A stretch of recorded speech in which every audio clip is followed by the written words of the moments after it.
नमस्कार मेरे प्यारे भाइयों, मैं हूं अनुज और आप सुन रहे हैं हॉरर कहानी, वो भी मेरी जुबानी। दोस्तों, आज का हॉरर पॉडकास्ट एक शख्स की है जिनका नाम अजीत है। तो चलिए अब ये कहानी अजीत जी के नजरिए से सुनते हैं। लेकिन उससे पहले आप लोगों से एक रिक्वेस्ट है, आप लोग हाई पॉइंट भेजकर अपना सपोर्ट जरूर दिखाएं। और अगर आप लोग चाहते हैं कि आपका नाम वीडियो में लिया जाए तो कमेंट में अपना नाम और अपने शहर का नाम जरूर लिखें। तो अब ज्यादा समय नहीं लेते हैं, चलिए कहानी की शुरुआत करते हैं। दोस्तों, मेरा नाम अजीत है। मैं हरियाणा के फतेहाबाद जिले के एक छोटे से गांव में रहता हूं। हमारे यहाँ भी बाकी गांवों की तरह ज्यादातर लोग खेतीबाड़ी पर निर्भर हैं और हमारे खेतों में मुख्य रूप से गेहूं की खेती होती है। वैसे तो दिन भर का काम खेतों में ही लगा रहता है, लेकिन सर्दियों में सबसे ज्यादा दिक्कत तब होती है जब बिजली सिर्फ रात को आती है, और वो भी तब जब शरीर पूरा थका हुआ होता है। और आज जो घटना मैं आप लोगों को बताने जा रहा हूं वो मेरे जिंदगी का सबसे खौफनाक हादसा है। यह हादसा इतना खौफनाक था कि आज भी मैं चैन से सो नहीं पाता हूं, और जब किसी तरह से नींद भी आती है तो वही चेहरा नींद में दिखाई देता है जो मैंने कुछ साल पहले अपनी आंखों से देखा था। लेकिन अब मैं आप लोगों का ज्यादा समय बर्बाद नहीं करता हूं, सीधा उस रात की कहानी बताता हूं। उस साल भी कुछ ऐसा ही हो रहा था। गांव में रात 10 बजे के बाद बिजली आती थी और उस बिजली के सहारे ही हमें अपने खेतों की सिंचाई करनी पड़ती थी। हमारे खेत गांव से थोड़े दूर थे, करीब 20 मिनट की पैदल दूरी पर। उस दिन भी जैसे ही रात के 10 बजे लाइट आई तो मेरे पिताजी ने मुझसे कहा, अजीत, तू जाकर खेत में पानी दे दे, 2 बजे तक मैं आ जाऊंगा, तब तक तू सिंचाई करता रह, फिर तू घर चला आना, मैं बाकी देख लूंगा। मैंने कहा, ठीक है पापा, मैं निकलता हूं। मैंने फावड़ा उठाया, एक बोतल पानी की भर ली और मोबाइल को जेब में डालकर खेतों की तरफ निकल पड़ा। उस समय पूरा गांव लगभग सो चुका था। गलियां सुनसान थीं, सिर्फ कहीं कहीं कुत्तों के भौंकने की आवाज आती थी या खेतों की ओर से बहती हल्की ठंडी हवा की सरसराहट। चांद आधे बादलों में छिपा हुआ था, इसलिए बहुत ज्यादा उजाला नहीं था। मैंने मोबाइल की टॉर्च जलाकर रास्ता देखना शुरू किया और धीरे धीरे गांव की गलियों से निकलकर पगडंडी पर आ गया जो खेतों की तरफ जाती थी। ये पगडंडी दोनों ओर गेहूं के खेतों से घिरी हुई थी। हवा जब चलती थी तो गेहूं की बालियां आपस में टकराकर ऐसी आवाज करती थीं जैसे कोई फुसफुसा रहा हो। अभी मैं उस पगडंडी से होते हुए लगभग आधे रास्ते में ही था कि मुझे ऐसा महसूस हुआ कि जैसे किसी ने मेरे बाएं पैर को नीचे से छूने की कोशिश की। मैं एकदम रुक गया, मेरी सांसें हल्की सी तेज हो गईं और मैं नीचे देखने लगा। मेरे मोबाइल की टॉर्च सीधी जमीन पर थी। खेत के किनारे की मिट्टी थोड़ी उबड़ खाबड़ थी, लेकिन वहां कोई नहीं था। मैंने सोचा शायद कोई सांप या बिल्ली रही होगी, या हो सकता है मेरा वहम हो, क्योंकि रात के इस समय जब इंसान थका हुआ होता है तो ऐसे एहसास होना कोई नई बात नहीं होती। मैंने सिर हिलाकर खुद को समझाया, चल अजीत, बेवकूफ मत बन, कुछ नहीं है, और फिर आगे बढ़ गया। लेकिन अभी मैं मुश्किल से 20-25 कदम ही और चला होऊंगा कि मुझे मेरे दाएं तरफ वाले खेत में हलचल सी महसूस हुई, जैसे कोई खेत के अंदर गेहूं की बाली के नीचे नीचे रेंग रहा हो। मैंने एकदम से उस ओर टॉर्च घुमा दी, लेकिन वहां पर कुछ नहीं था। गेहूं की बाली हल्की हवा में झूम रही थी। जानवर होगा, मैंने मन में सोचा, और फिर आगे बढ़ गया। खेत पर पहुंचकर मैंने सबसे पहले मोटर का स्विच ऑन किया। मोटर की आवाज गूंजते ही पानी ट्यूबवेल के पाइप से बहकर खेत में फैलने लगा। मैंने देखा कि सब कुछ सामान्य था, जैसे रोज होता है। मैंने पाइप को एक जगह से दूसरी जगह खिसकाया और फिर किनारे पर आकर बैठ गया। रात की ठंडी हवा चेहरे पर लग रही थी। मैं जेब से मोबाइल निकालकर टाइम देखता हूं, 10:43 रात। अब तक सब ठीक ही लग रहा था, लेकिन अचानक मेरी नजर पानी की धारा पर पड़ी। उसमें कुछ अजीब था। पानी का रंग थोड़ा लाल सा दिख रहा था। मैंने टॉर्च की रोशनी बढ़ा दी और ध्यान से देखा। हाँ, पानी थोड़ा लाल लाल सा लग रहा था, जैसे उसमें मिट्टी नहीं बल्कि कुछ और घुला हो। मैं घबरा गया। ये क्या है, मैंने खुद से पूछा। मैं तुरंत उठकर ट्यूबवेल के पास गया। वहां जाकर देखा तो मेरे पैर ठिठक गए। ट्यूबवेल के मुंह पर 3-4 मरे हुए चूहे और एक कटी हुई मुर्गी पड़ी थी। उनके शरीर से खून बह रहा था और वो खून सीधे पाइप के साथ पानी में मिल रहा था। मुझे घिन आई, डर भी लगा।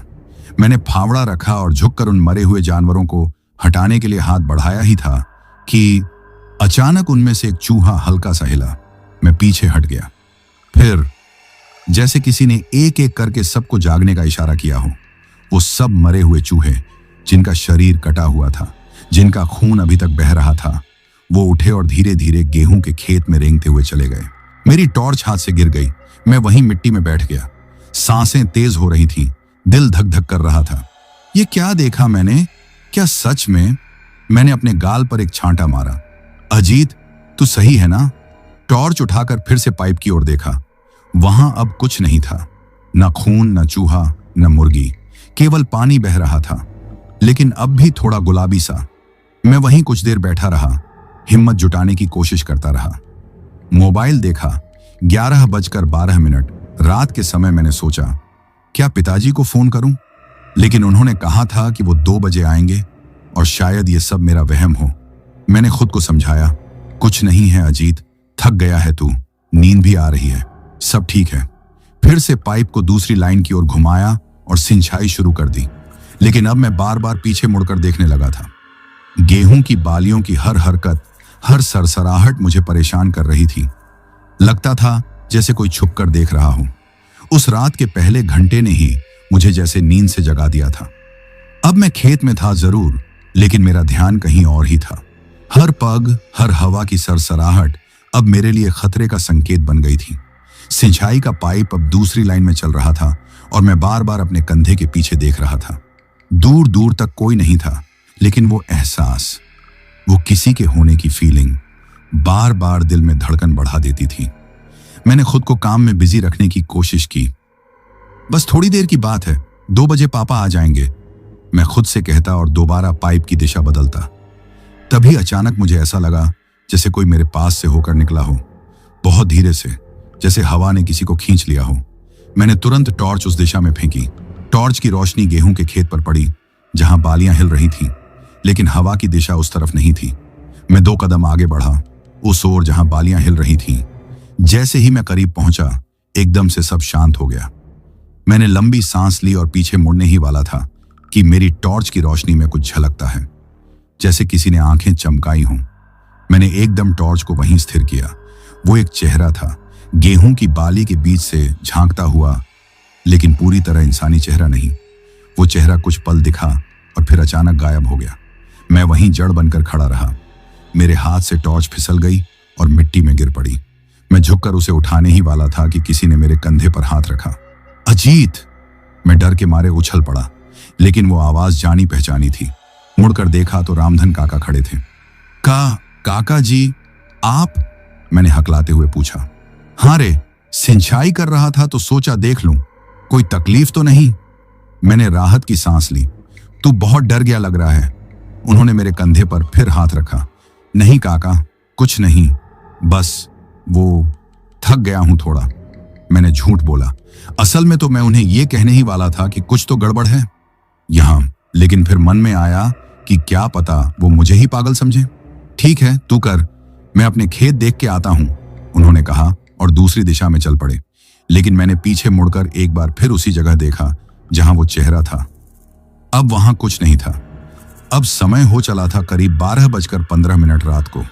मैंने पानी की लाइन बदलनी शुरू की।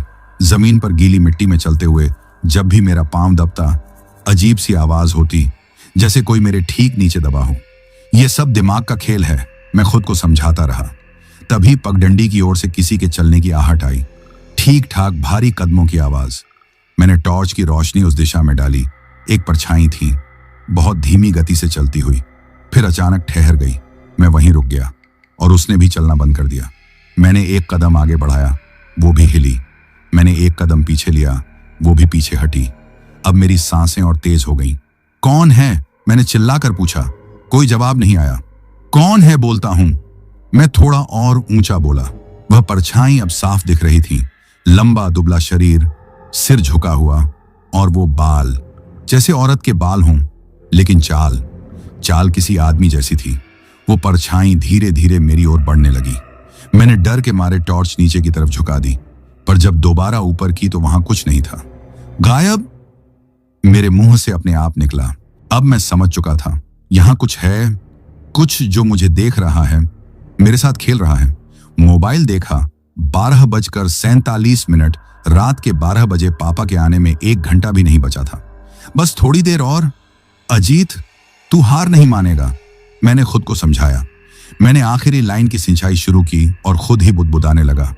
कुछ नहीं है, सब ठीक है, अंधेरा है बस, मन का वहम। लेकिन मन फिर भी मानने को तैयार नहीं था। और तब कुछ ऐसा हुआ जिसे मैं कभी नहीं भूल सकता। मैंने खेत के एक कोने में हलचल देखी। बालियां बहुत जोर से हिल रही थीं, जैसे कोई अंदर दौड़ रहा हो। मैंने फिर से टॉर्च घुमाई और देखा कोई वहां बैठा है, बिल्कुल झुका हुआ, जैसे खेत से कुछ निकाल रहा हो। मैंने चिल्लाकर कहा, ओए कौन है वहां? वो इंसान तुरंत खड़ा हुआ, लेकिन उसकी चाल अजीब थी। शरीर एक तरफ झुका हुआ, हाथ बहुत लंबे, और उसकी गर्दन जैसे उल्टी मुड़ी हुई थी। मैंने वहीं से पीछे हटना शुरू किया। अब टॉर्च उस पर सीधी थी और उसने भी मेरी ओर देखा। नहीं, घूरा। उसकी आंखें बहुत बड़ी थीं और उनमें सफेदी के सिवा कुछ नहीं था। अब मैं वहां से दौड़ने ही वाला था कि उसने एक कदम बढ़ाया और ऐसा लगा जैसे उसका पूरा शरीर मिट्टी में से खींच कर लाया जा रहा हो। भगवान, ये क्या है? मेरी आवाज घुट रही थी। मैं टॉर्च हाथ में लिए पीछे भागा, लेकिन तभी मेरे पैरों के पास से कोई साया निकला, जैसे कोई मेरे नीचे से गुजर गया हो। मैं वहीं गिरते गिरते बचा। अब मेरे लिए यहां रुकना मुश्किल हो गया था। मैंने फोन निकाला और पापा को कॉल करने ही वाला था कि मोबाइल की स्क्रीन अपने आप बंद हो गई। लो, अब बैटरी। मैंने बटन दबाया। मोबाइल चालू ही नहीं हो रहा था। पूरा मोबाइल ठंडा पड़ गया था, जैसे किसी ने उसका खून चूस लिया हो। मैंने जेब में रखा और वापस फावड़े को उठाया। अब बस फावड़ा है और तू अजीत, मैंने खुद से कहा। 1:18 हो चुके थे। एक चक्कर और सिंचाई करनी थी। मैंने पानी की दिशा बदलते वक्त देखा। अब फिर वही परछाई खेत के उस पार थी, लेकिन अब वो मुस्कुरा रही थी। हाँ, मैंने साफ देखा। उसकी गर्दन एक तरफ टेढ़ी थी, लेकिन होंठ खुले थे। और जैसे ही मैं रुका, वो मुस्कुराहट और फैल गई। उसके दांत बहुत लंबे और बेहद पैने। मैं वहीं ठिठक गया। पापा, जल्दी आओ। अब मैं सच में बुरी तरह डर गया था। अब वक्त हो चला था 1:20 का। पापा के आने में अभी भी तकरीबन 40 मिनट बचे थे, लेकिन मुझे ऐसा लग रहा था जैसे ये 40 मिनट 40 साल बन जाएंगे। मैं खड़ा था अपने खेत के एक कोने में और सामने गेहूं की बालियों के पार वही परछाई खड़ी थी। वो हिल नहीं रही थी, वो कुछ बोल नहीं रही थी, सिर्फ घूर रही थी। और उसका मुंह धीरे धीरे किसी डरावने ढंग से ऊपर की ओर खींचता जा रहा था, जैसे कोई नजरें गड़ाकर हंस रहा हो। उसके दांत सफेद नहीं थे, वो हल्के मटमैले और चकाचौंध में चमकने की बजाय ऐसे लग रहे थे जैसे सड़ चुके हों। लंबे टेढ़े मेढ़े, और उनमें से कुछ ऐसे जैसे गले तक ढंसे हुए हों। मैं एकदम से पीछे मुड़ा। मेरा मन अब सिंचाई में नहीं लग रहा था। पाइप को वहीं छोड़ा और वापस मोटर की ओर बढ़ा। अब पानी बंद करना है और बस किसी तरह रुकना है जब तक पापा ना आए। मोटर की तरफ जाते हुए भी मेरी चाल पहले जैसी नहीं थी। अब मैं हर कदम पर रुकता, इधर उधर देखता, खेत की बालियों की हर हरकत पर नजर रखता। लेकिन तभी जैसे कुछ भीतर से खींचता हुआ मुझे वापस ट्यूबवेल की ओर खींच ले गया। वहां पानी अब ज्यादा बह रहा था, जैसे किसी ने दबाव बढ़ा दिया हो। मैंने देखा कि पानी का रंग पहले से और ज्यादा गाढ़ा हो गया था। मैंने तुरंत टॉर्च की रोशनी ट्यूबवेल के मुंह पर फेंकी और जैसे ही मैंने वहां देखा, मेरे पैरों के नीचे की जमीन कांप उठी। अब वहां सिर्फ मरे हुए चूहे या मुर्गी नहीं थी। वहां एक बकरी का कटा हुआ सिर, 2 खरगोश और अजीब से काले रंग के कीड़े पड़े थे, जिनके शरीर आधे चिपके हुए थे और बाकी आधे पानी के बहाव में बह रहे थे। उन जानवरों का खून ट्यूबवेल के पानी में ऐसे मिल रहा था जैसे कोई नल से लाल रंग डाला जा रहा हो। मैंने एक कदम पीछे हटाया, लेकिन तभी ट्यूबवेल से ऐसी आवाज आई जैसे कोई वहां अंदर से खराश वाली सांसें ले रहा हो। मैंने वहां कोई इंसान नहीं देखा, लेकिन आवाज बिल्कुल इंसानी थी, गहरी, भारी और जली हुई सांसों जैसी। अब मेरी हिम्मत जवाब देने लगी थी, लेकिन मैं फिर भी वहीं खड़ा था, टॉर्च को कंधे पर टिकाए, फावड़ा हाथ में पकड़े। मैंने एक गलती कर दी। मैंने फिर से उन मरे हुए जानवरों को हटाने की कोशिश की। मैंने जैसे ही बकरी का सिर छूने के लिए हाथ बढ़ाया, वो अपनी जगह से हिल गया और तभी एक के बाद एक सारे जानवर जो वहां पड़े थे हिलने लगे और धीरे धीरे उठ खड़े हुए, बिल्कुल वैसे ही जैसे पिछली बार चूहे उठे थे। लेकिन इस बार उनकी आंखें खुली हुई थीं और वो आंखें किसी जानवर की नहीं, किसी इंसान की थीं, बिल्कुल सफेद, बीच में कोई पुतली नहीं। वो सब एक ही तरफ देखने लगे, मेरी तरफ। और फिर जैसे किसी ने उन्हें इशारा किया हो, वो सारे एक साथ खेतों में भाग निकले। मेरे पैरों के नीचे की मिट्टी हिल गई थी। मैंने खुद को पीछे खींचा, लेकिन उस समय मेरे शरीर की हालत ऐसी हो चुकी थी जैसे सारा खून अंदर से सूख गया हो। 1:33 रात के समय हो चुके थे। मुझे हर मिनट भारी लग रहा था। मैंने फिर से ट्यूबवेल के मुंह पर देखा। अब वहां कुछ नहीं था। सब कुछ साफ था, जैसे कुछ हुआ ही नहीं। पानी अब भी बह रहा था, लेकिन अब उसमें भी लाल रंग नहीं था। मैंने बुदबुदाया, मैं पागल हो रहा हूं क्या? ये सब तो मैंने देखा, और अब कुछ भी नहीं। मैं पसीने से पूरी तरह भीग चुका था, जबकि सर्दी का मौसम था और हवा में इतनी ठंड थी कि सांस भी धुएं जैसी निकल रही थी। मैंने फावड़ा उठाया और वहीं बैठ गया, लेकिन तभी मेरे कानों के पास किसी के फुसफुसाने की आवाज आई। तू मुझे देख रहा है? मैंने चौंक कर सिर घुमाया। वहां कोई नहीं था, लेकिन वो आवाज मेरे कान के इतने पास थी कि मुझे अपना बदन सुन्न लगने लगा। कौन है? मैंने चीख कर कहा। तू पानी में खून देखता है, तो फिर तेरी आंखों में क्या बहता है? ये वही आवाज थी जो ट्यूबवेल से पहले आई थी, गहरी, सांस खींचती हुई, जैसे कोई तंदूर के अंदर से बोल रहा हो। अब मैं उठ खड़ा हुआ। मैंने फावड़ा कसकर पकड़ा और खेत के एक एक कोने में टॉर्च डालने लगा। फिर मेरी नजर खेत के उस कोने पर पड़ी जहां पहली बार मुझे वो परछाई दिखी थी। अब वहां कोई परछाई नहीं थी, वहां खुद रामधन काका खड़े थे। काका जी, आप फिर? मैंने पूछा। वो चुप रहे। आपकी तबीयत ठीक है? मैं उनके पास बढ़ा। तू अब भाग नहीं सकता अजीत, उन्होंने धीमे से कहा। क्या? मैं वहीं रुक गया। उन्होंने अपना चेहरा उठाया। वो चेहरा रामधन काका का नहीं था, वो चेहरा किसी और का था। झुर्रियों भरा, सूखा, और उसके गालों पर ताजा खून के धब्बे थे। तू खून से डरता है? चल दिखाऊं तुझे असली सिंचाई कैसी होती है। और उन्होंने जैसे ही हाथ बढ़ाया, उनकी उंगलियों की जगह छोटे छोटे पंजे निकल आए। अब मैं समझ चुका था, ये काका नहीं है, ये वही कुछ है जो मुझे पहले से घूर रहा था। मैंने बिना एक पल गंवाए फावड़ा उठाया और उल्टी दिशा में भागा। मेरे पीछे कदमों की आवाज आ रही थी और फिर वो चिल्लाया, भाग अजीत! लेकिन अब खेत तेरे नहीं रहे। उस रात मैं जितनी तेज दौड़ रहा था, उतनी तेज दौड़ मैंने शायद अपनी जिंदगी में कभी नहीं लगाई थी। मेरे पीछे खेतों की मिट्टी पर नंगे पैरों की भारी आवाजें आ रही थीं। एक समय ऐसा भी आया कि वो कदम जैसे बिल्कुल मेरी गर्दन के पीछे से आ रहे हों। मैंने मुड़कर देखा भी नहीं, हिम्मत नहीं हुई। टॉर्च अब मेरे हाथ में नहीं थी। शायद भागते वक्त मेरे हाथ से गिर गई थी, या मैंने खुद ही छोड़ दी थी, क्योंकि अब तो बस एक ही ख्याल था, बचना है किसी भी तरह से। मैं खेतों से होते हुए फिर उस पगडंडी पर पहुंचा जहां से मैं आया था। लेकिन उस वक्त वो पगडंडी मुझे वैसी नहीं लग रही थी जैसी पहले लगती थी। अब वो पगडंडी अंधेरे में नहीं, बल्कि किसी गहरे साए में छिपी हुई लग रही थी, और उस पर चलते हुए ऐसा लग रहा था कि मिट्टी सिर्फ नीचे नहीं है, वो मेरे पैरों को ऊपर खींच रही है, जैसे कोई पकड़ना चाहता हो, जैसे कोई नीचे से मेरा पैर खींच रहा हो।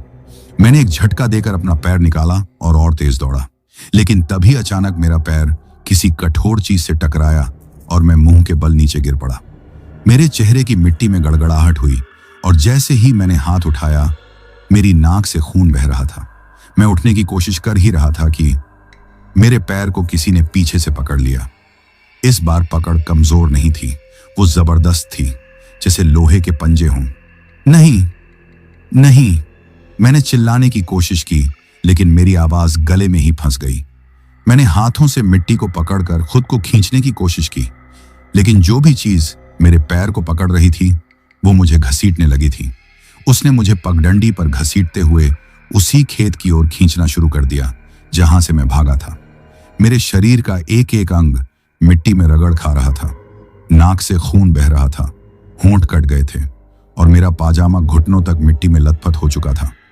मैंने मिट्टी में पड़ी एक लकड़ी को पकड़ने की कोशिश की, लेकिन वो भी हाथ से फिसल गई, और तब मैं वापस उसी जगह लाकर फेंका गया जहां कुछ देर पहले वो रामधन काका खड़े थे। अब वहां कोई नहीं था, लेकिन मुझे पता था वो यहीं कहीं है। मैंने हिम्मत करके उठने की कोशिश की।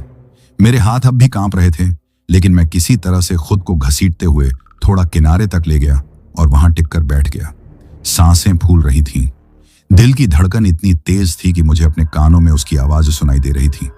तभी मेरे बगल से कोई चीज सरसराती हुई निकली। मैंने नजर घुमाई। एक साया काले कपड़ों में लिपटा हुआ गेहूं के बीचों बीच रेंगता हुआ आगे बढ़ा। कौन है तू? मैंने लड़खड़ाती आवाज में पूछा। कोई जवाब नहीं आया। वो साया अब मेरी ओर मुड़ गया था और अब जब उसने अपना चेहरा उठाया वो वही चेहरा था, लेकिन अब बदला हुआ। चेहरा किसी सूखे जले हुए आदमी जैसा था। आंखें सफेद, बाल बिखरे हुए और चेहरा झुर्रियों से भरा हुआ। उसका मुंह जब खुला तो ऐसा लगा जैसे किसी गुफा का मुंह खुल रहा हो और मुंह के अंदर सिर्फ अंधेरा नहीं था, वहां कई छोटी छोटी आंखें चमक रही थीं। वो आगे बढ़ा और अपने लंबे हाथों से मेरा गला पकड़ लिया। अब भागेगा नहीं तू? वो गुर्राया। मैंने उसके हाथ से खुद को छुड़ाने की कोशिश की, लेकिन मेरी हालत अब भी कमजोर थी। उसने मुझे खेत की जमीन पर गिरा दिया और मेरे सीने पर चढ़कर बैठ गया। उसका वजन इतना था कि मेरी सांसें एकदम थमने लगी। मुझे लगने लगा कि अब मेरी सांस बंद हो जाएगी और तभी उसने अपना मुंह मेरे चेहरे के पास लाया। उसकी सांसों की बदबू इतनी तेज थी जैसे कोई मरा हुआ जानवर अंदर से सड़ रहा हो। वो मेरी नाक से बहते खून को अपनी जीभ से चाटने लगा। अजीत, तेरा खून, उसने बुदबुदाया। खारा है, तीखा है, लेकिन मजा आएगा। वो बार बार अपनी लंबी जीभ निकालता और मेरे चेहरे पर फेरता। मैं अब पूरी तरह हिलने की भी हालत में नहीं था। मेरी आंखें बंद होने लगी थीं और तभी मेरे मन में मां की कही बात एकदम से उभर आई। भूत पिशाच निकट नहीं आवे, महावीर जब नाम सुनावे। मैंने मन ही मन उस लाइन को दोहराना शुरू किया, पहले धीमे, फिर थोड़ा तेज, फिर पूरे यकीन के साथ। भूत पिशाच निकट नहीं आवे, महावीर जब नाम सुनावे। जैसे जैसे मैं इस लाइन को दोहराता गया मैंने महसूस किया कि उसके हाथ जो मेरे गले पर थे वो हल्के होने लगे थे। उसका चेहरा अब तिलमिलाने लगा था। बंद कर, चुप हो जा, वो चिल्लाया, लेकिन मैं नहीं रुका। मैंने और जोर से बोलना शुरू किया, भूत पिशाच निकट नहीं आवे। अब वो साया जोर से हिलने लगा। उसका चेहरा कांप रहा था, उसके शरीर से धुआं सा निकल रहा था और तभी पीछे से किसी ने जोर से फावड़ा उसके सिर पर मारा। ढाइए! उस साया एकदम से मेरे ऊपर से हट गया और जमीन पर लौटने लगा। उसका चेहरा मिट्टी में घिसता गया और उसकी चीख इतनी भयानक थी कि रात की हवा तक कांप गई। मैंने धीरे धीरे आंखें खोली और सामने देखा, पापा खड़े थे। उनके हाथ में वही फावड़ा था जो मैं खेत में लाया था। उन्होंने मेरी ओर हाथ बढ़ाया। अजीत, चल जल्दी, यहां से निकलना है। पापा ने मेरा हाथ पकड़ा और जैसे तैसे मुझे वहां से खींचते हुए खेत से बाहर निकाला। मेरा पूरा शरीर थक कर टूट चुका था। चेहरे पर मिट्टी और खून की परतें जम चुकी थीं। हाथ कांप रहे थे और आंखें बार बार बंद हो रही थीं। मगर पापा के हाथ की पकड़ मजबूत थी। वो जानते थे कि अगर एक पल के लिए भी रुके तो जो कुछ भी मेरे साथ हुआ था शायद दोबारा हो सकता है। हम दोनों खेत से निकलकर पगडंडी पर आ गए। अब मेरी चाल लड़खड़ा रही थी। मैं पूरा शरीर पापा के कंधे पर टिकाकर चल रहा था। वो कुछ नहीं बोले, मैं भी कुछ कहने की हालत में नहीं था। हवा में अब भी अजीब सी ठंडक थी, लेकिन अब वो सामान्य सर्दी की हवा नहीं थी। उसमें कुछ था, जैसे किसी चीज का बोझ, किसी की उपस्थिति। गांव की पहली गली में कदम रखते ही हल्की रोशनी दिखने लगी थी। कुछ घरों में बाहर के बल्ब जल रहे थे। पापा ने मेरा दरवाजा धीरे से खोला और अंदर ले गए। घर के अंदर घुसते ही मां जाग गई, जैसे उन्हें पहले से आभास हो गया हो कि कुछ अनहोनी हुई है। अजीत!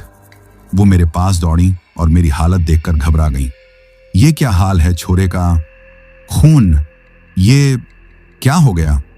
मैं कुछ कहने वाला था, लेकिन मेरी आंखों से आंसू बह निकले। मैंने मां का हाथ पकड़ा और फपक पड़ा। पापा ने उन्हें शांत किया। पहले अंदर ले चलो, गर्म पानी लाओ। मां मुझे अंदर ले गई। मेरे कपड़े बदले गए, खून साफ किया गया और फिर मुझे गर्म दूध दिया गया। कुछ देर बाद ताऊ जी भी आ गए। शायद पापा ने फोन किया था। ताऊ जी के चेहरे पर गुस्सा और डर दोनों था। बोल छोरे, हुआ क्या था खेत में? अब मैं थोड़ा सहज हो चुका था और धीरे धीरे मैंने उन्हें पूरी कहानी सुनाई। कैसे ट्यूबवेल का पानी लाल हो गया था, कैसे जानवर मरे हुए थे, कैसे वो अचानक जिंदा हो गए, कैसे वो परछाई मुझे घूरती रही और कैसे रामधन काका जैसा दिखने वाला वो शख्स दरअसल कुछ और था। सब सुनने के बाद कुछ देर सन्नाटा रहा। तब पापा ने कहा, ये वही चीज है जो हमारे दादा के जमाने में भी दिखती थी, छलावा। इंसानी रूप में। हर तीसरे चौथे साल कोई ना कोई इसका शिकार बनता था। ताऊ जी ने पूछा, तो अब क्या करेंगे? पापा बोले, सुबह मंदिर चलेंगे और पंडित जी से बात करेंगे। लेकिन उससे पहले उन्होंने मेरी ओर देखा। अजीत, तू अब अकेला खेत में नहीं जाएगा। मैंने धीरे से सिर हिलाया। नहीं जाऊंगा पापा। तभी दरवाजे पर दस्तक हुई। मां ने दरवाजा खोला। रामधन काका खड़े थे। मुझे देखते ही बोले, अजीत, तू ठीक है ना बेटे? मेरे मन में एक डर का हल्का झटका फिर उठा। मैंने गौर से देखा, वही चेहरा, वही चाल, लेकिन आवाज में अब डर था। अजीब नहीं, तूने तो कहा था कि वो तू था। मैं धीमे से बोला, मैं तो रात भर घर में था। मेरी तो तबीयत ही खराब थी। उन्होंने जवाब दिया। अब मेरी आंखों में कुछ पल को शंका लौट आई। अगर वो कल रात खेत में थे ही नहीं तो मेरे साथ कौन था? मुझे याद आया वो चेहरा जो धीरे धीरे बदलता गया था। शुरुआत में वो रामधन काका जैसा दिखा, फिर उसकी आंखें सफेद हो गईं, फिर मुंह लंबा होने लगा और अंत में जब पापा ने फावड़ा मारा तो चेहरा एकदम किसी बूढ़े, झुलसे हुए, मटमैले आदमी का हो गया था, जिसकी आंखों में ना पुतली थी ना कोई इंसानी चेतना। क्या वो इंसान था ही नहीं? मैंने खुद से पूछा। रामधन काका ने सबको बताया कि उन्हें भी पिछले कुछ दिनों से खेतों में अजीब चीजें महसूस हो रही थीं। उन्होंने बताया कि 2 दिन पहले उनके खेत की मेड़ पर किसी के चलने की आवाज आई थी, लेकिन जब देखा तो कोई नहीं था और उनके पालतू कुत्ते ने अचानक खेत में जाकर भौंकना और रोना शुरू कर दिया था। हम समझे कोई जानवर है, उन्होंने कहा, लेकिन अब लगता है कोई और था। तब पापा ने मुझे एक चीज दी, लाल रंग का एक ताबीज। ये हनुमान जी का है, उन्होंने कहा। तेरी मां ने मंदिर से मंगवाया था कल रात को ही। वो कह रही थी कि मन घबराया घबराया सा है, और देख, तू तो बच बचा कर आया, लेकिन अब ये पहन ले। ये चीजें इंसानी नहीं होती, तर्क से नहीं चलती। मैंने वो ताबीज ले लिया। सुबह हुई। सूरज की किरणें जब खिड़की से भीतर आईं तो मेरा मन थोड़ा हल्का हुआ, लेकिन नींद अब भी मेरी आंखों से दूर थी। रात की घटनाएं बार बार दिमाग में घूम रही थीं। फिर एक बात मेरे मन में चुभी, वो चेहरा, वो बदलता गया था। कभी रामधन काका का, कभी अजीब बूढ़ा आदमी, और फिर मेरे एक पल को जहन में पापा का चेहरा भी आया। नहीं, मैंने सिर झटका। पापा तो मेरे सामने थे, उन्होंने मेरी जान बचाई थी, लेकिन अब मैं हर चेहरे को गौर से देखने लगा था। किसी की आंखें ज्यादा चमकती तो शक होता, कोई अजीब चाल से चलता तो डर लगता। क्या वो चीज अब भी मेरे आसपास है, या फिर किसी और के शरीर में? उस रात के बाद मेरी जिंदगी जैसे बदल गई थी। वैसे तो सुबह हो चुकी थी, सूरज की रोशनी घर के आंगन में बिखरी हुई थी, चिड़ियों की चहचहाहट कानों में पड़ रही थी, और सब कुछ बाहर से वैसा ही लग रहा था जैसा एक सामान्य गांव की सुबह होती है। लेकिन मेरे भीतर कुछ ऐसा था जो अब पहले जैसा नहीं रहा। मैं हर आवाज पर चौंकने लगा था। हर परछाई मुझे संदिग्ध लगने लगी थी। हर चेहरा मुझे देखने पर मजबूर कर देता। कहीं वो भी तो बदलता हुआ चेहरा नहीं? मैंने ताबीज पहन रखा था जो मां ने मंदिर से मंगवाया था। गले में झूलता हुआ वो लाल धागे में बंधा छोटा सा पीतल का हनुमान मुझे हर वक्त कुछ सुरक्षा का एहसास देता था। लेकिन डर फिर भी दिल के किसी कोने में बैठा था, छिपा हुआ। पापा मुझे साथ लेकर मंदिर गए, पंडित जी से मिलवाया, सब कुछ बताया। उन्होंने बहुत ध्यान से मेरी बात सुनी, फिर कहा, बेटा, ये जो तूने देखा है ना, ये कोई सामान्य आत्मा नहीं थी। ये वो होता है जिसे गांव की भाषा में छलावा कहते हैं। ये शरीर नहीं होता, साया होता है, परछाई की तरह। लेकिन जब इंसान कमजोर पड़ता है, अकेला होता है, डरा होता है, तब वो उस पर हावी होता है। पर मैं तो कुछ भी नहीं कर रहा था, मैंने धीरे से कहा। वो खुद मेरे पास आया। पंडित जी बोले, छलावा वहां जाता है जहां उसे जगह मिलती है, और तू खेत में अकेला था। अंधेरे में पानी, मिट्टी और खून, ये 3 चीजें उसे खींचती हैं। उन्होंने मुझे कुछ सिंदूर, तुलसी और हनुमान चालीसा की छोटी किताब दी और कहा, हर रोज सुबह शाम एक बार हनुमान चालीसा पढ़, और जब भी खेत में जाना हो, इस सिंदूर को माथे पर लगा लेना। मैंने उनकी बात मानी। मन में थोड़ी राहत मिली, लेकिन शायद वो राहत सिर्फ दिमागी थी, हकीकत कुछ और कहती थी। शाम को मैं घर के बाहर बैठा था, आंगन में पीढ़े पर बैठकर हवा का आनंद ले रहा था। मां रसोई में थी, पापा गायों को चारा दे रहे थे। तभी मेरी नजर गली की तरफ गई। सामने एक औरत चलती हुई दिखी। धीमी चाल, सिर पर पल्लू और सफेद साड़ी। गांव में बुजुर्ग औरतें अक्सर ऐसे कपड़े पहनती हैं, तो शुरू में मैंने ध्यान नहीं दिया, लेकिन फिर मेरी नजर उसके पैरों पर पड़ी।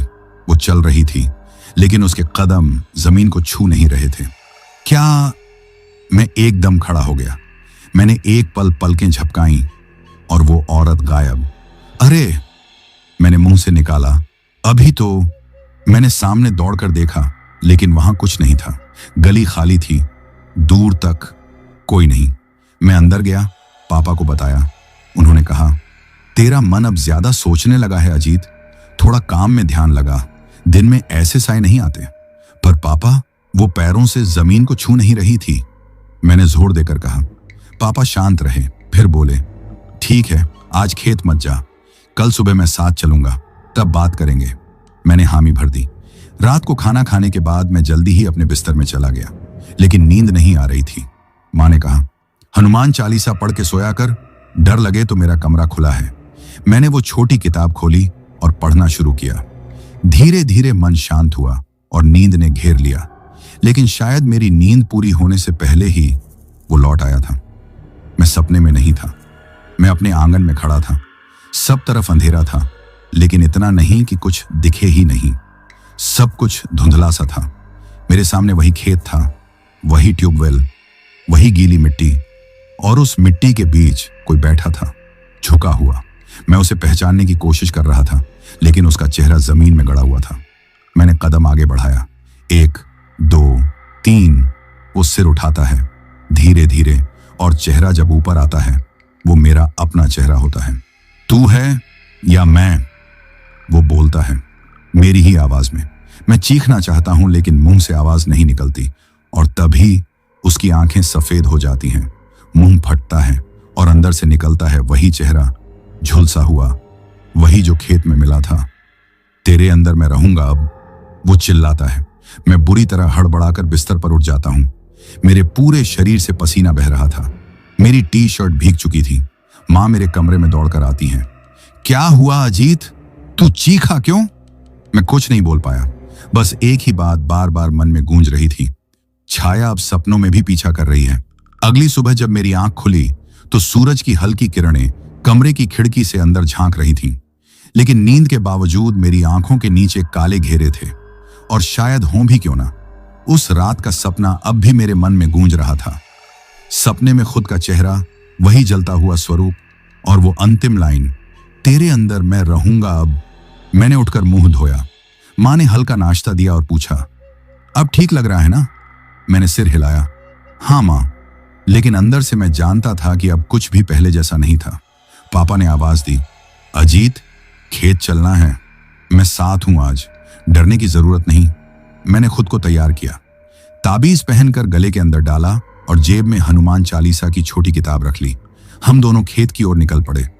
गांव से बाहर निकलते वक्त सब कुछ सामान्य लग रहा था। बच्चे खेल रहे थे, कुछ लोग भैंसों को नहला रहे थे, और हवा में ठंडी ठंडी सी महक थी। लेकिन जैसे ही हम खेत के पास पहुंचे, मुझे फिर से वही अजीब एहसास होने लगा। एक बार को मुझे ऐसा भी लगा जैसे ट्यूबवेल का वो हिस्सा जहां मैंने वो घटना देखी थी, अब थोड़ा और काला पड़ गया है, जैसे कोई दाग हो गया हो मिट्टी में। पापा ने मोटर चालू की और हम दोनों सिंचाई करने लगे। आज तू चिंता मत कर, मैं यहीं हूं, पापा बोले। मैंने हामी भरी, लेकिन मेरा ध्यान बार बार खेत के उस कोने पर जा रहा था जहां मैंने पहली बार परछाई देखी थी। थोड़ी देर बाद पापा बोले, मैं लाइन घुमा के आता हूं, तू यहीं खड़ा रह। मैं वहीं रुका रहा। सूरज अब ऊपर चढ़ चुका था और खेत में उजाला भर गया था, लेकिन उस उजाले में भी कुछ चीजें थीं जो छिपी हुई थीं। मैंने एक हलचल देखी। खेत के दूसरे कोने से कोई आता दिखा, सिर पर सफेद गमछा, वही काले रंग की जर्सी, चाल बिल्कुल मेरे ताऊजी जैसी। मैंने दूर से ही कहा, ताऊजी आप? वो कुछ नहीं बोले, बस धीरे धीरे चलते हुए पास आते रहे। जब वो मेरे करीब आए तो मैंने देखा, हाँ, चेहरा तो वही था। मैंने कहा, ताऊजी, आपने बताया नहीं कि आप भी खेत आ रहे हैं। वो रुके, मुस्कुराए और बोले, तूने बुलाया था ना बेटा।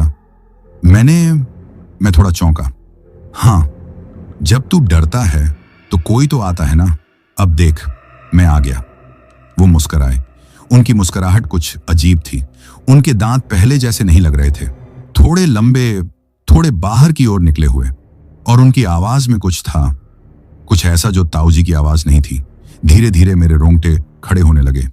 ताऊ जी, मैंने डरते हुए कहा, आपका चेहरा, आप। और तभी उन्होंने कहा, चेहरा तो कोई भी हो सकता है अजीत, पर अंदर जो है वो असली होता है। उनकी आंखें अब धीरे धीरे सफेद होने लगी थीं। मैं पीछे हटने लगा। तू मुझे पहचान नहीं पाया अभी तक? उन्होंने एक अजीब सी हंसी हंसते हुए कहा, और फिर उनका चेहरा बदलने लगा। चेहरा धीरे धीरे खींचने लगा, झुर्रियां उभर आईं, होंठ पीछे खींच गए और वो वही चेहरा बन गया जो मैंने उस रात देखा था। वो छलावा अब ताऊ जी का भेष लेकर मेरे सामने था। मैंने चीखने की कोशिश की, पापा, लेकिन जैसे मेरी आवाज ही जाम हो गई। उसने अपना एक हाथ मेरी ओर बढ़ाया। उसकी उंगलियां अब नाखूनों में बदल रही थीं, बड़े काले मुड़े हुए नाखून। वो आगे बढ़ा, अब तू अकेला नहीं है अजीत, मैं तेरे साथ हूं, हर चेहरे में। और फिर कंधे पर किसी का हाथ पड़ा। मैं पलटा, पापा थे। उन्होंने देखा और वो छलावा अब वहीं पर चुपचाप खड़ा था, बिना हिले। पापा ने बिना कुछ कहे जेब से सिंदूर निकाला और मेरे माथे पर लगाया। छलावा अब पीछे हटने लगा। उसकी आंखें फिर से काली हो गईं, चेहरा धुंधला, और धीरे धीरे वो खेत के गेहूं में समा गया। मैंने पापा की ओर देखा। पापा, वो ताऊ जी बनकर आ गया था। पापा बोले, मैं जानता हूं, अब वो चेहरों से खेलने लगा है। बहुत समय तक रह गया है खेतों में, अब हर शक्ल ले सकता है। मैं सिहर गया। तो अब वो कोई भी बन सकता है? मैंने पूछा। पापा बोले, हाँ बेटा, अब तुझे पहचानना होगा, असली कौन है और वो कौन है। उस दिन के बाद मैं समझ गया था कि अब मामला खेत तक सीमित नहीं रह गया है। वो साया, वो छलावा अब मेरे चेहरे, मेरी आंखों, मेरी सांसों तक आ चुका था। अब वो किसी और का रूप ले सकता था, रामधन काका का, ताऊ जी का, और शायद अगली बार माँ का या पापा का भी। मुझे खुद पर, अपनी सोच पर, और यहां तक कि अपनी यादों पर भी शक होने लगा था। कभी कभी लगता कि क्या वाकई में ये सब हो रहा है या ये सब मेरे मन का वहम है। लेकिन फिर अगले ही पल मन कहता, खून बहा था, चूहों ने दौड़ लगाई थी, वो चेहरा देखा था तूने। हम खेत से वापस घर आ चुके थे। माँ ने हाथ मुंह धुलवाया, गरम खाना सामने रखा, लेकिन उस दिन मेरे गले से निवाला नीचे नहीं जा रहा था। क्या हुआ छोरे को? माँ ने पापा से पूछा। पापा चुप रहे। उन्होंने बस मेरी तरफ एक नजर डाली और कहा, जैसा तू समझे। उस रात के बाद अब हर दिन उससे भी ज्यादा भारी होगा। रात को बिस्तर पर लेटते ही मेरा मन बेचैन हो गया। नींद तो दूर की बात थी, आंखें बंद करते ही वही चेहरा सामने आ जाता। लेकिन मैं डरना नहीं चाहता था। मैंने माँ की दी हुई हनुमान चालीसा की किताब उठाई और आंखें बंद करके पढ़ने लगा। भूत पिशाच निकट नहीं आवे। कमरे की खिड़की खुली थी, हल्की हवा अंदर आ रही थी। तभी हवा एकदम बंद हो गई, जैसे कोई बाहर खड़ा हो और उस रास्ते को ढक लिया हो। मैंने धीरे से नजर घुमाकर खिड़की की ओर देखा। वहां एक आकृति खड़ी थी, काले कपड़े, सिर झुका हुआ, और हवा अब भी अंदर नहीं आ रही थी। मैं समझ गया, ये वही है। वो अब मेरे घर तक आ चुका है। मैंने चिल्लाना चाहा, पापा, लेकिन मेरी आवाज गले से बाहर ही नहीं निकली। वो आकृति धीरे धीरे खिड़की के पास झुकी और उसके गाल पर एक हल्की सी मुस्कान उभरी। वो मुस्कान कोई आम मुस्कान नहीं थी, उसमें तिरस्कार था और डर का ऐसा स्वाद जो रूह तक उतर जाए। मैंने हनुमान चालीसा की किताब जोर से सीने से लगा ली। वो आकृति फिर सीधी खड़ी हुई और जैसे ही मैंने आंखें बंद की, दरवाजा खुद ब खुद करके बंद हो गया। मैं उठकर दौड़ा और दरवाजा खोलने की कोशिश की। लॉक नहीं था, लेकिन फिर भी दरवाजा नहीं खुल रहा था। माँ, पापा, मैंने पूरी ताकत से चिल्लाया। तभी अचानक दरवाजा खुल गया और सामने पापा खड़े थे। क्या हुआ? उन्होंने पूछा। मैं कांपते हुए बोला, वो खिड़की पर, वो यहीं था। पापा कमरे में आए, देखा, खिड़की की तरफ गए, बाहर झांका। कोई नहीं है अजीत। लेकिन पापा, मैं कहता ही रह गया। उन्होंने कहा, देख, अब ये तुझे डराने आएगा, आवाज देगा, पर तू ध्यान मत देना। तुझे जिस दिन जवाब देने की गलती हो गई, उस दिन वो तुझ में समा जाएगा। उनके शब्द मेरे अंदर कहीं गहरे उतर गए। तुझ में समा जाएगा। अब डर कुछ और ही स्तर पर पहुंच चुका था। अगले दिन मैं घर के कामों में लगा रहा। माँ ने कहा, आज तू खेत मत जाना, घर में ही रह। पंडित जी भी कह रहे थे अभी 3 दिन तक पूजा पाठ करवा लें, फिर खेत में काम शुरू करना। मैंने सिर हिलाया। दोपहर को मां सो गईं। पापा बाहर गायों को चारा दे रहे थे। मैं बरामदे में बैठा था। सूरज ढलने को था। चारों ओर हल्का पीला उजाला था। तभी गली के छोर पर मुझे मां दिखी। सफेद सूती साड़ी, वही चाल, वही पल्लू सिर पर। मैं चौंका। मां तो अंदर थी, तो ये कौन? मैंने अंदर दौड़ लगाई। मां, मां। अंदर मां वही पलंग पर लेटी थी। मैंने आंखें चौड़ी कर दी। तो बाहर। मैं दौड़कर बाहर आया। गली खाली थी। अब मैं डर गया था। वो अब किसी का भी चेहरा ले सकता है। वो मेरे घर में किसी की भी परछाई बन सकता है। मैं कैसे पहचानूं कौन असली है कौन नहीं? शाम को जब ताऊजी घर आए, मैं चुप था। उन्होंने प्यार से कंधे पर हाथ रखा। क्या हुआ छोरा, चुप क्यों है? मैंने उनकी ओर देखा। चेहरा तो वही था, लेकिन मैंने नजरें उनके पैरों की ओर घुमा दी। सामान्य थे। मैंने पूछा, ताऊजी मंदिर में कब गए थे आखिरी बार? वो हंसे। अरे कल ही तो गया था, पंडित जी से मिला। अब थोड़ा भरोसा हुआ, लेकिन अब ये आदत बन गई थी हर अपने को शक की निगाह से देखने की। रात को जब पापा आए, मैंने भी उनसे वही सवाल पूछा। पापा, आपकी जेब में ताबीज है ना? उन्होंने तुरंत जेब से निकाला और दिखा दिया। क्यों पूछ रहा है बेटा? मैंने सिर झुका लिया। अब भरोसा करना मुश्किल हो गया है। पापा ने मेरे सिर पर हाथ रखा। वो यही चाहता है, तू अपने लोगों से डरने लगे, तू अपने घर में भी अनजाना महसूस करे। यही उसकी असली जीत है। अब मेरी लड़ाई किसी शारीरिक ताकत से नहीं, अपने मन से थी। रात गहराने लगी। हवा अब फिर से भारी हो गई थी और मेरी आंखें हर कोने, हर परछाई में उसे तलाश रही थी, क्योंकि अब वो सिर्फ खेतों में नहीं था, वो मेरे पीछे पीछे घर तक आ चुका था। अब जब वो मेरे पीछे पीछे खेतों से चलकर घर तक आ चुका था, तब समझ में आ गया था कि ये कोई सामान्य डर नहीं है। ये अब मेरा पीछा नहीं कर रहा, अब ये मुझ में उतरना चाहता है। मैंने कई बार खुद को आईने में देखा। कभी कभी ऐसा लगता जैसे मेरी ही आंखों में कोई और आंखें झांक रही हों। वो पारदर्शी, सफेद और अंदर से गहरी काली, जो जैसे मेरी आत्मा तक पहुंच चुकी हो। मां अब मेरे हर काम में साथ रहती थी। पापा हर रात दरवाजे की कुंडी 2 बार चेक करते। घर में अगर कोई आहट होती तो पूरा परिवार एक साथ चौंकता। शाम होते होते अब मैं घर के कोनों में हल्की हल्की सरसराहट महसूस करने लगा था। छत पर कोई चलता तो मन कहता बिल्ली होगी, लेकिन आवाज बिल्ली जैसी नहीं होती। वो नंगे पैरों की भारी थाप जैसी लगती। एक रात का किस्सा मैं कभी नहीं भूल सकता। रात के करीब 1:30 होंगे। सभी सो रहे थे। हवा थमी हुई थी। बाहर सन्नाटा था। मैं बिस्तर पर लेटा नींद का इंतजार कर रहा था, जब एकदम से मेरी खिड़की खुद ब खुद खुल गई। मैं उठकर बैठ गया। हवा में दम नहीं है, फिर ये कैसे खुल गई? मन ने सवाल उठाया। मैंने खिड़की की तरफ देखा। बाहर कुछ नहीं दिख रहा था, लेकिन फिर भी मन की घबराहट बढ़ गई। मैंने धीरे धीरे खिड़की तक कदम बढ़ाए। जैसे ही मैंने पर्दा हटाया, वो चेहरा सामने था, बिल्कुल करीब, खिड़की की जाली के ठीक उस पार। झुर्रियों से भरा, सूखा हुआ, आंखें पूरी सफेद और उसमें अजीब सी लाल नसें। लेकिन इस बार एक बात अलग थी। वो बोल नहीं रहा था, बस मेरी आंखों में देख रहा था। और फिर मैं हिल भी नहीं पाया। मेरे शरीर ने जैसे जवाब दे दिया। ना मैं चीख सकता था, ना भाग सकता था। बस वही आंखें मेरी आंखों में उतरती जा रही थी। मैं उसके अंदर झांक रहा था और वो मेरे अंदर। उसने कुछ नहीं कहा, बस धीरे धीरे मुस्कुराया, और उसकी मुस्कान से ज्यादा डरावनी चीज मैंने कभी नहीं देखी थी। उसके होंठ खींचते गए जैसे किसी धागे से खींचे जा रहे हों, और उसके गालों की खाल इतनी पतली थी कि उसके दांत जाली के पार साफ दिख रहे थे, लंबे पैने पीले। मैंने जितनी कोशिश की नजरें हटाने की, उतना ही मेरी आंखें जकड़ती चली गईं। और फिर मेरे सिर के अंदर किसी ने खटखट किया, जैसे कोई मेरी खोपड़ी के भीतर दस्तक दे रहा हो, और उसी वक्त मैं बेहोश होकर नीचे गिर पड़ा। सुबह मां की चीख से मेरी आंख खुली। अजीत, ये क्या हुआ? तू जमीन पर क्यों था? मेरी आंखें भारी थीं, सिर घूम रहा था। पापा आए, मुझे उठाया, बिस्तर पर लिटाया गया। रात को क्या हुआ? उन्होंने पूछा। मैंने हिम्मत जुटाकर कहा, वो खिड़की पर था पापा। उसने मुझे देखा, मेरी आंखों में, और फिर मैंने बात अधूरी छोड़ दी।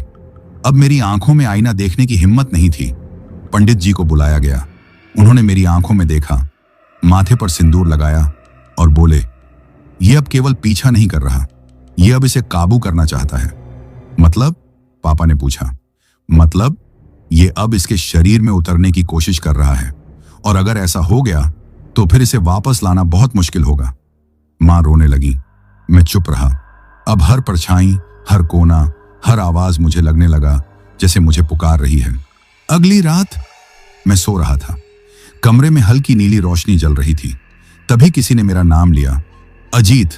आवाज मां जैसी थी, लेकिन हल्की, भारी, धीमी और बिना भावना के। मैंने आंखें खोली। मां दरवाजे पर खड़ी थी। बेटा, बाहर आ जरा। मां, इस वक्त? जरूरी बात करनी है। मैं उठने ही वाला था, लेकिन फिर अचानक ख्याल आया। मां तो अंदर सो रही थी। मैं दौड़कर अंदर के कमरे में गया। मां बिस्तर पर थी, सोई हुई। मैंने बाहर देखा, दरवाजे के पास कोई नहीं था। तो फिर वो कौन थी? अब डर नहीं, संदेह पैदा हो गया था। अब वो मेरे घर में कोई भी बन सकता है। सुबह पंडित जी ने कहा, अब समय आ गया है उसे बाहर निकालने का। अगले 1-2 दिन में हम घर के चारों तरफ हनुमान यंत्र, सिंदूर और मंत्र से रक्षा का घेरा बनाएंगे। इससे वो अंदर घुस नहीं सकेगा, लेकिन तब तक तुम अकेले मत रहना, और सबसे ज्यादा किसी भी आवाज पर दरवाजा मत खोलना। मैंने सिर हिलाया। अब मेरे डर का नाम था, जो आंखों में उतर जाए और अपने जैसा बना ले। अब तक जितना कुछ हुआ था वो सिर्फ मुंह तक सीमित था। वो जो भी था, साया, छलावा या कोई रूह, उसने मेरी परछाई में घर बना लिया था। मेरे सपनों में घुस आया था और मेरी आंखों से मुझे ही देखने लगा था। लेकिन अब वो मेरे जरिए गांव तक पहुंचना चाहता था। पंडित जी रोज सुबह घर आते। घर के चारों कोनों में सिंदूर और तुलसी के पत्ते रखे गए थे। मां रोज सुबह हनुमान चालीसा जोर से पढ़ती थी, और मैं चुप रहता था। बोलना बंद कर दिया था मैंने। कभी कभी ऐसा लगता जैसे अगर मैं कुछ कहूंगा तो आवाज मेरी नहीं होगी, या फिर जुबान मेरी चलेगी मगर शब्द उसके होंगे। मैं अब खुद से भी डरने लगा था। गांव में अजीब घटनाएं शुरू हो गई थी। रामधन काका की भैंस बिना किसी कारण के रातों रात मर गई थी। मां कहती थी उसकी आंखें पूरी सफेद हो गई थीं, मरने के बाद भी खुली रह गईं। पंचायत वाले भगत जी की छोटी पोती, जो मुश्किल से 5 साल की थी, अचानक चीखने लगी। छत पे कोई बैठा है, मुंह बड़ा सा है और आंखें नहीं हैं। लोगों ने समझा बच्ची का वहम है। पर उसी रात भगत जी के घर की छत पर कुछ भारी चीज चलती रही। पैरों की खड़खड़ाहट बिना रुके पूरी रात। गांव धीरे धीरे सिहरने लगा था। सब अब मुझसे थोड़ा दूर रहने लगे थे। एक रात मैं कमरे में अकेला था। मां रसोई में थी, पापा बाहर दरवाजे पर। मैं चारपाई पर बैठा हुआ था और हाथ में ताबीज मरोड़ रहा था। तभी सामने लगे आईने में मेरी नजर गई। मैंने देखा मैं वहीं बैठा हूं, जैसे अभी बैठा हूं, पर आईने वाला मैं मुझे घूर रहा था। आंखें वहीं थीं, लेकिन उनमें रोशनी नहीं थी। चेहरा उतना ही, लेकिन भाव बिल्कुल शून्य। और फिर आईने वाला मैं मुस्कुराया और मेरे शरीर में एक झटका सा आया। मेरी पीठ के पीछे पसीना आ गया, जैसे बिजली का करंट छू गया हो। मैंने झट से नजरें हटा ली, आईना उठाकर जमीन पर फेंका। चाक! आईना टूट गया। मां दौड़ी आई। क्या हुआ? मैं बस यही कह पाया। अब वो मुझ में आ गया है मां। वो अब मेरे पीछे नहीं है, वो अब मेरे अंदर है। उस रात मां ने मेरा हाथ पकड़कर पूरी रात हनुमान चालीसा पढ़ी। मेरे गले में पड़े ताबीज से गर्माहट महसूस हो रही थी, जैसे कुछ जल रहा हो, लेकिन वो जलन तकलीफ नहीं दे रही थी, बल्कि रक्षा का एहसास दे रही थी। अगली सुबह गांव का माहौल अजीब था। हर किसी के चेहरे पर थकावट, चिंता और डर था। ताऊ जी के खेत की मेड़ पर सुबह एक चप्पल मिली थी, बहुत छोटी सी, जैसे किसी बच्चे की हो, लेकिन पूरी तरह काली और जली हुई। कोई समझ नहीं पाया कि वो किसकी थी। पंडित जी ने सबको एक जगह बुलाया और कहा, अब इस बला को हटाने का सिर्फ एक रास्ता है। अजीत को इससे टकराना पड़ेगा, अकेले में। क्या मतलब? पापा भड़क गए। मतलब ये चीज अब सिर्फ भगा कर नहीं जाएगी। इसे हटाना है तो इसे पहचाना पड़ेगा। इसके सबसे गहरे रूप को देखा जाना जरूरी है, और वो काम अजीत को ही करना होगा। पर कैसे? मैंने पूछा। तू फिर उसी खेत में जाएगा, उसी जगह जहां पहली बार तेरा सामना हुआ था। वहीं तुझसे इसका असली रूप सामने आएगा और वहीं तुझे इसका जवाब देना होगा। मैं चुप हो गया। रात को जब सब सो गए, मैं चुपचाप उठा। ताबीज गले में था, हनुमान चालीसा जेब में, टॉर्च हाथ में ली और बाहर निकल पड़ा। गांव की गलियां पहले जैसी ही शांत थीं, लेकिन आज हर छाया मुझे घूरती हुई लग रही थी। जब मैं पगडंडी पर पहुंचा तो हवा चलनी बंद हो चुकी थी। हवा में एक अजीब सी गंध थी, जैसे किसी चीज के जलने के बाद की। मैं खेत में पहुंचा, ट्यूबवेल के पास गया। अब वहां से पानी नहीं बह रहा था, लेकिन मिट्टी अब भी गीली थी। और तभी वो फिर आया। न जमीन से निकला, न आकाश से उतरा। वो गेहूं की बालियों के बीच से खड़ा हुआ।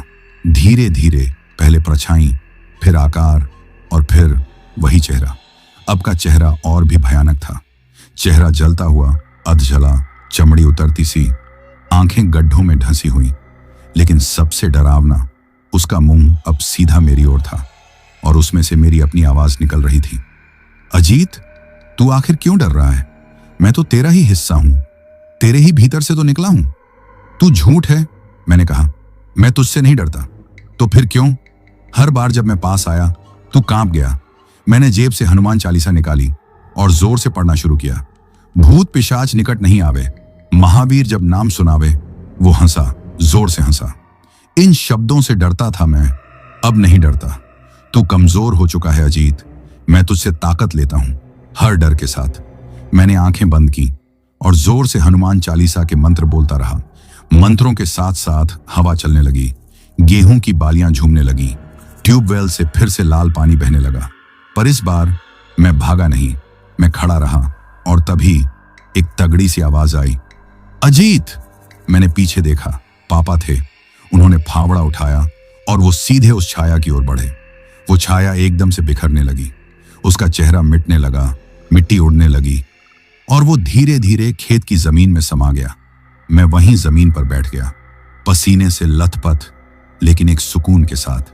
ट्यूबवेल के पास उस रात जो हुआ, उसने न सिर्फ मेरी जिंदगी की दिशा बदल दी, बल्कि पूरे गांव की सोच को भी हिलाकर रख दिया। मैं जब सुबह खेत से लौटा तो शरीर थका हुआ था, लेकिन मन में एक अजीब सा हल्कापन था, मानो किसी ने कोई बोझ हटा दिया हो या किसी ने सिर पर रखे पत्थर को हौले से उठा लिया हो। पापा मेरे साथ थे, वो भी चुप थे, लेकिन उनकी आंखों में एक संतोष साफ झलक रहा था। हमने घर में कदम रखा, माँ दौड़कर आई, उन्होंने मुझे गले से लगा लिया। बेटा तू ठीक है ना? तुझे कुछ हुआ तो नहीं? उनकी आवाज में डर अब भी था, पर आंखों में राहत दिख रही थी। नहीं मां, अब कुछ नहीं होगा, मैंने पहली बार शांति से जवाब दिया। पंडित जी को बुलाया गया। पापा ने सारी बात बताई, कैसे उस छाया ने फिर चेहरा बदला, कैसे खेत में फिर वही खून बहा, कैसे मैंने उसका सामना किया और अंत में कैसे पापा के आते ही वो मिट्टी में समा गया। पंडित जी कुछ देर चुप रहे, फिर बोले, उसने हार मानी है पर मरा नहीं है। हम सब चौंके। क्या मतलब? पापा ने पूछा। वो जो था वो सिर्फ एक आत्मा नहीं, वो एक बांधा हुआ साया था। कोई पुराना जख्म, कोई अधूरी आत्मा, कोई अधूरी क्रिया, जिसके कारण उसका रूप अब इतना विकृत हो चुका है कि वो इंसानी नहीं रहा। लेकिन वो खत्म नहीं हुआ है, सिर्फ दब गया है। तो क्या वो फिर से लौट सकता है? मैंने धीरे से पूछा। पंडित जी बोले, हाँ लौट सकता है, लेकिन कब ये कोई नहीं जानता। सालों बाद, महीनों बाद, या शायद कुछ ही दिनों में। पर यह तय है कि अब उसे घुसने की जगह नहीं मिलेगी अगर तुम सब सतर्क रहे। अगले कुछ दिन गांव में एक अजीब सी शांति रही। लोग पहले की तरह खेतों में जाने लगे। रामधन काका ने फिर से सिंचाई शुरू की। ताऊ जी के खेत में फिर हल चलने लगी। मुझे खुद भी लगा कि अब सब ठीक है, लेकिन कुछ चीजें अब भी बदल चुकी थी और वो कभी पहले जैसी नहीं हो सकती थी। एक रात मैं अपनी चारपाई पर बैठा था। खिड़की खुली थी, हवा चल रही थी, माँ रसोई में खाना परोस रही थी और पापा अखबार पढ़ रहे थे। सब सामान्य था, लेकिन तभी मेरी नजर दीवार पर लगी परछाई पर गई। वो परछाई मेरी थी, लेकिन उसमें कुछ अजीब था। वो मेरी ही थी, लेकिन उसके सिर का आकार थोड़ा अलग था, जैसे बाल बिखरे हुए हों या जैसे सिर के ऊपर कोई और सिर रखा हो। मैंने टॉर्च उठाई और उसकी रोशनी दीवार पर डाली। अब वहां कोई परछाई नहीं थी। मैं चुप रहा, कुछ नहीं कहा। अगली सुबह मंदिर गया, पंडित जी से फिर मिला। उन्होंने कहा, वो साया पूरी तरह मिटा नहीं है, उसकी याद अब भी आसपास है और यादें कभी मरती नहीं, बस दब जाती हैं। उन्होंने मुझे फिर एक नया ताबीज दिया और कहा, इसे खेत के कोने में गाड़ देना, जहां वो खड़ा हुआ था। ये वहां की रक्षा करेगा। मैंने वैसा ही किया। ट्यूबवेल के ठीक पास जाकर फावड़े से जमीन थोड़ी सी खोदी, ताबीज को उसमें दबाया और फिर हल्के हाथों से मिट्टी से ढक दिया। और जब मैं वहां से लौट रहा था तो ऐसा लगा जैसे खेत की हवा अब पहले से थोड़ी हल्की हो गई हो। गांव में अब भी कुछ लोग रात को खेतों में अकेले जाने से कतराते हैं। कुछ कहते हैं कि एक बार उनकी टॉर्च अपने आप बुझ गई थी। कुछ कहते हैं खेतों की बालियों में फुसफुसाहटें सुनाई देती हैं। लेकिन कोई आज तक ये दावा नहीं कर सका कि उसने उसे फिर से देखा हो। मैं आज भी हर रात सोने से पहले हनुमान चालीसा पढ़ता हूँ। माँ अब भी कहती हैं, भूत पिशाच निकट नहीं आवे। पापा के चेहरे पर अब हौसला है, लेकिन उनकी आंखें हर रात दरवाजे की कुंडी 2 बार जरूर चेक करती हैं। और मैं जानता हूं कि वो जो था वो लौटेगा कभी ना कभी, क्योंकि उसका मकसद सिर्फ डराना नहीं था। वो चाहता था जगह, किसी के शरीर में, किसी की आत्मा में।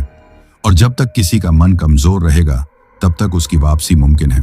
खेत अब हरे हैं, पानी फिर से साफ बह रहा है, लेकिन उस मिट्टी में कहीं ना कहीं वो अब भी सोया हुआ है। तो दोस्तों, ये कहानी यही खत्म हुई। अब जिन भाइयों ने अपना नाम वीडियो में कमेंट किया था उनका नाम लेते हैं। मुकेश भाई राउरकेला से, शानो जी पाटियाला से, कमल जी भाटी तारानगर से, आकाश भाई उत्तर प्रदेश से, सफीक भाई सऊदी अरब से, राजीव भाई दरभंगा बिहार से, निहारिका जी ओडिशा से, राजकुमार भाई गोरखपुर से, गणेश पाठक भाई सूरत से, अंबुज मिश्रा भाई नोएडा उत्तर प्रदेश से, आशु भाई दिल्ली से, अनिल चौहान भाई सिवान बिहार से, मनीष जैन भाई दिल्ली से, सरिता जी उत्तराखंड से, मजीद भाई मालदीव से, विशाल भाई हरदोई से, रॉकी भाई सोनीपत से, विनोद गुरुंग भाई दुबई से, जमशेद खान भाई कराची से, अफसर अली भाई मुरादाबाद से, पुसली भाई थाईलैंड से, आशुतोष त्रिपाठी भाई गोंडा से, यूएस हर्ष तिवारी भाई लोहारी सिरसा प्रयागराज से, मुकेश गुजर भाई भरतपुर राजस्थान से, कबल सिंह भाई पंजाब से, किशोर भाई ग्रेटर नोएडा से, अभिषेक तिर्की भाई छत्तीसगढ़ से, जुल्फिकार भाई दिल्ली से, पन्ना राम कोलायत भाई बीकानेर राजस्थान से, अन्वेश कुमार पांडेय भाई मुंबई महाराष्ट्र से, दीपक भोयर भाई अर्जुनली गांव से, सूरज भाई मुंबई से, बाबू मंडल भाई राउरकेला से, असलम कुरैशी भाई सऊदी अरब से, फिजाजी इस्लामाबाद पाकिस्तान से, अर्जुन भाई नेपाल से, राधे भाई उन्नाव से, संजय खान भाई इंडिया से, ओम प्रकाश भाई झारखंड से, सबीना भाई कोलकाता से, बाबू भाई उत्तराखंड से, राम छोटा भाई गोविंदपुर जमशेदपुर झारखंड से, रवि बिशन अली भाई इंडिया से, मोहन भाई झारखंड से, आजाद भाई दिल्ली से, रुद्रा शर्मा, सपना शर्मा, शिया और अमन शर्मा भाई दिल्ली से, असुम तामूट भाई अरुणाचल प्रदेश से, पूजा घोष जी असम से, राम ठाकुर सिंह भाई ग्वालियर से, मोएम भाई बिहार मुजफ्फरपुर से, कुलविंदर कौर भाई लुधियाना पंजाब से, फजीन भाई मालदीव से, अनुराग कश्यप भाई दुबई से, वाजिद तब्बूसुम भाई लाहौर पाकिस्तान से, राम अचल भाई अयोध्या से, हसन अब्बास भाई इटली से, मेहुल वर्मा भाई प्रयागराज से, राहुल भाई ओडिशा से, ऋषभ और राकेश भाई पंजाब से, शहजादी जी सऊदी अरब से, विनीता जी लखनऊ से, गोपाल भाई कोलकाता से, वाजिद तबस्सुम भाई पाकिस्तान से, वसीम अहमद भाई नागपुर महाराष्ट्र से, राम भदौरिया भाई मध्य प्रदेश से, जीवन तमंग भाई काठमांडू नेपाल से, कादिर शिकालगार से, पूरन चंद बालोतरा भाई राजस्थान से, उर्वशी जी वेस्ट बंगाल दार्जिलिंग से, देवांश भाई ग्वालियर मध्य प्रदेश से, बलबिंदर सिंह भाई राजस्थान से, ओमकार सिंह भाई झारखंड से, बापूनू भाई ओडिशा से, योगपाल पांडेय भाई बस्ती से, संतोष कोरबा भाई छत्तीसगढ़ से, रंजीत तिवारी भाई कानपुर से, अविनाश भाई फरीदाबाद से, कमल भाई म्यांमार से, राज मालवीय भाई मध्य प्रदेश से, सरोज भाई ओडिशा से, अवनीत जानवी और मानसी जालंधर पंजाब से, पीहू छावी और जतिन भाई चंडीगढ़ से, लकी राव भाई वाराणसी से, रोहन भाई रामपुर से, सैयद मेहदी भाई सऊदी से, रामू भाई असम से, जितेंद्र सिसोदिया भाई भगवानपुर से, गणेश भाई नासिक से, बाबू मोनी जी असम गोहपुर से, अलीना, अयान, जफिराह, इम्तेज भाई दुबलिन आयरलैंड से, अर्जुन छेत्री भाई असम से, निरुपमा नायक भाई ओडिशा से, जुनैद भाई मालेगांव से, अशोक भाई नासिक महाराष्ट्र से, रविंद्र भाई आगरा से, तरुणा भाई झारखंड से, अंकु भाई बलिया से, राम भाई मध्य प्रदेश से, वंदना यादव जी जबलपुर से, लता सिंह जी कर्नाटक से, मेहरुखा भाई लाहौर पाकिस्तान से, नरेंद्र मानकर भाई सौसर से, मीना गुरुंग जी काठमांडू नेपाल से, विक्की भाई मोरियाट्यूस से, शनि भाई बस्ती से, हामिद उल्लाह भाई इस्लामाबाद पाकिस्तान से, दिनेश कुंभार भाई महाराष्ट्र से, अक्षय राजभर भाई चौरा से, तठूंग भाई ईटानगर से, सफदार अब्बास भाई रावलपिंडी पाकिस्तान से, लकी भाई इटली और इकबाल भाई जर्मनी से, अशोक कुमार भाई उदयपुर राजस्थान से। और जिन भाइयों ने अपना नाम कमेंट किया है लेकिन उनका नाम वीडियो में नहीं लिया गया है, तो भाइयों आप लोग टेंशन ना लें, आप लोगों का नाम अगली वीडियो में जरूर लिया जाएगा। और अगर आप लोग भी चाहते हैं कि आपका नाम वीडियो में लिया जाए तो अपना नाम और अपने शहर का नाम वीडियो में कमेंट करें।